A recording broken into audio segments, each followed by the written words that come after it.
So BTech చేసిన వాళ్ళు కానీ, డిగ్రీ చేసిన వాళ్ళు కానీ, please kindly focus in aviation. Because aviation is looking for graduates for further. So that graduates ఏం చేస్తారు అంటే టైం వేస్ట్ చేయకుండా మీ లాస్ట్ సెమ్ లో ఉన్నప్పుడే మీకు ఏవియేషన్ లో ఇంట్రెస్ట్ ఉంటేనే రండి. ఏవియేషన్ కి కొంతమంది కావాలి. నెక్స్ట్ ఇండియన్ సివిల్ ఏవియేషన్ కి మంచి మంచి వాళ్ళు కావాలి ఫర్దర్ గా తీసుకు. సో ఇంట్రెస్ట్ ఉన్న గ్రాడ్యుయేట్స్ రండి. చాలా మంది గ్రాడ్యుయేట్స్ లో ఇప్పుడు చూసింది ఏంటంటే జాబులు లేవు అని రోడ్లను తిరుగుతాం. డిగ్రీ అయిపోయిన తర్వాత జాబ్ ఎత్తుక్కుందాం అనే దాని మీదే ఉంటారు కానీ ఒక మంచి కోర్స్ చేసి ఒక మంచిగా లైఫ్ లో సెట్ అవుదామని చాలా తక్కువ మంది అనుకుంటారు. అండ్ ఆ కోర్స్ ఏంటనే క్వశ్చన్ మార్కే చాలా మందికి ఎక్కువ ఎక్కువ ఉంటుంది.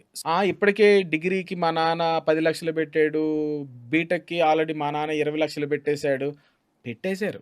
ఒక ₹1,00,000 పెట్టు, 1,50,000 పెట్టు, ఒక కోర్స్ చేసి లైఫ్ సెట్ అయ్యే కోర్స్ చేస్తే సెటిల్ అయిపోతాం. ట్రై చేస్తారు. ఇంకా ఆఖరికి వాళ్ళ చేత వీళ్ళ చేత ఏవో అనిపించుకొని ఏదో ఒక చిన్న జాబ్, ఇంకా ఆఖరికి జొమాటో, స్విగ్గీకి కూడా వెళ్ళిపోయిన పిల్లల్ని చూశాను. ఆపర్చునిటీస్ ఉన్నాయి. బట్ మీరు ఇక్కడేదో మన పేరెంట్స్కి సేవ్ చేద్దామని ఫీల్ అవ్వాల్సిన అవసరం లేదు. ఇక్కడ మీరు పేరెంట్స్కి ఇవ్వాల్సింది మనీ సేవింగ్ కాదు. మీరు గట్టి శాలరీస్ కొట్టి ఆ శాలరీస్ ఇంటికి పంపిస్తారు చూసారా, అది కదా మీ పేరెంట్స్కి ఇచ్చేది. ఏదో మా నాన్నకి 50,000 సేవ్ చేశాను, 60,000 సేవ్ చేశాను, that is not the matter.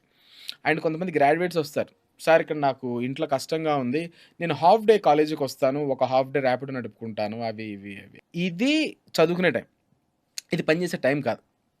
కొంచెం స్ట్రగుల్స్ ఉన్నాయా, ఫైన్, ఒక 2-3 మంత్స్ నీకు కావాలంటే నేను హాస్టల్ ఫీజు కడతా, నీ జాబ్ వచ్చిన తర్వాత నాకు మళ్ళీ ఆ డబ్బులు ఏం చేసేది, అదే డబ్బులు కొత్తగా అప్పుడు ఎవరికైనా వేరే నెక్స్ట్ స్టూడెంట్కి వినియోగం ఉంటే వాళ్ళకి వాడచ్చు.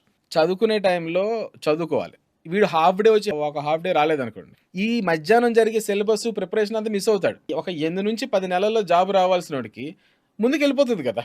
బట్ ఇక్కడ ఏంటంటే మనం అలా వచ్చిన పిల్లల్ని వాళ్ళు ఎంగేజ్ అయ్యేంత వరకు, వాళ్ళు జాబ్లో సెలెక్ట్ అయ్యి the first day of joining ఉన్నంత వరకు ఉన్నాం అనుకోండి, వన్స్ జాబ్లో జాయిన్ అయ్యాడా ఆ తర్వాత ఆ చేప ఇంకా ఆ వాటర్లో ఇంకా ఎలా ఈదుతుంది అన్నది ఇంకా మనకు సంబంధం ఉండదు. మనం వదిలేసాం కాబట్టి ఇంకా వెనక మళ్ళీ సపోర్ట్ ఉంటాం, ఇట్లా ఇది కొంచెం అట్లా ఇది. సార్ మా అమ్మాయికి కానీ మా అబ్బాయికి కానీ జాయిన్ చేపిస్తున్నాం సార్, ఇక్కడ అంతా బాగుంటుంది, ట్రైనింగ్ అంతా బాగా, జాబ్ వస్తుందా మా అబ్బాయికి, మీరు ఇప్పిస్తారా? నేను ఎందుకు ఇప్పిస్తా జాబ్? నేను ఎందుకు ఇప్పిస్తానండి జాబ్? నేను ఇప్పించను జాబ్. జాబ్ వచ్చేటట్టు మీ అబ్బాయి. జాబ్ ఎలా వస్తుంది? ఒక ఇంటర్వ్యూకి వెళ్ళి కూర్చుంటే జాబ్. ఇంటర్వ్యూకి వెళ్ళి కూర్చోగానే జాబ్ వస్తుందా? రాదు. ఉన్న రౌండ్స్ అన్ని క్లియర్ చేస్తాం. ఈ ఇంటర్వ్యూస్ ఎలా చేయాలని రోజు 1 గంట ప్రాక్టీస్ ఉంటుందండి.